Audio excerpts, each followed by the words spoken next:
Welcome to the kitchen. I'm Chef Victoria Love, and today we're going to make a spinach, arugula, and basil pesto with no nuts. Nut allergies are number one, and since we're in a school, we're going to make it with no nuts, but we're going to have it full of iron with our spinach and arugula. Our basil we planted in January, and every year we make tons of pesto, and we grow our own basil for it. So these plants are looking fantastic, and we're going to use it today in our recipe, which also has lemon, garlic, olive oil, kosher salt, and Parmesan cheese. So let me get my mise en place together and I will show you how to make it. Please subscribe so we can bring you more recipes. Thank you. When you're harvesting basil off of your own plant, you don't want to just go all the way to the bottom. What you do is you find a spot on the stalk where you want to separate it, because what it will do is that when it continues to grow, it's going to branch out in two. So if we separate this right here, see how it's bending? It's bending to go towards the light. But if we break it right here, the next growth will come up as two. So I don't want to go all the way to the bottom, but I'm going to go right here and I'll cut it with a scissor, and we're going to cut it all the way down to where these sprouts are coming out. I'm gonna cut it right here at the bend. And because this is, the stalk here is so tender and fresh and young, because we grew it ourselves, I'm actually gonna use that in the recipe.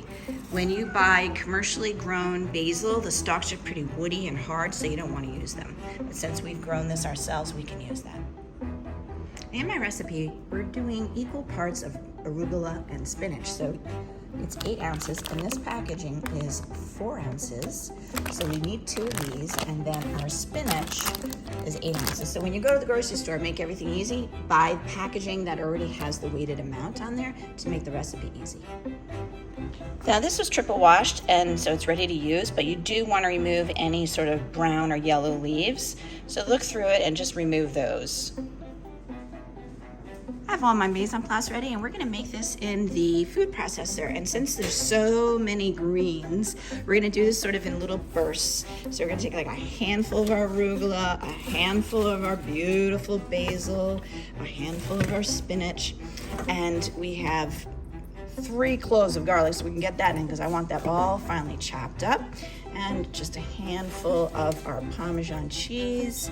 We're going to get that on the machine, and we're going to pulse it. So I'm going to pulse this a couple of times. We're going to chop up all the greens.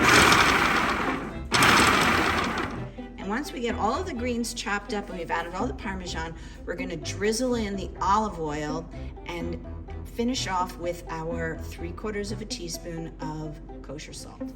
And this is going to take a while, so every so often use a spatula and scrape up the stuff from the bottom and get it mixed in with stuff on the top.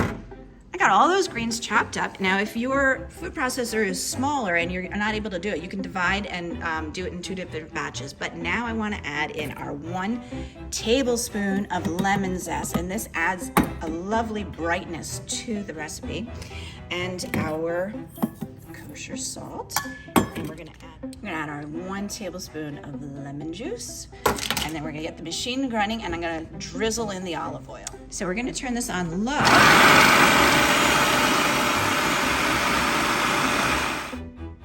Now you can see it's beginning to come together because I was drizzling in the olive oil, so just continue drizzling all of your olive oil in until it's completely combined. And this is coming together beautifully, so every so often though, you do want to make sure you scrape down the sides and then continue drizzling in all of your olive oil.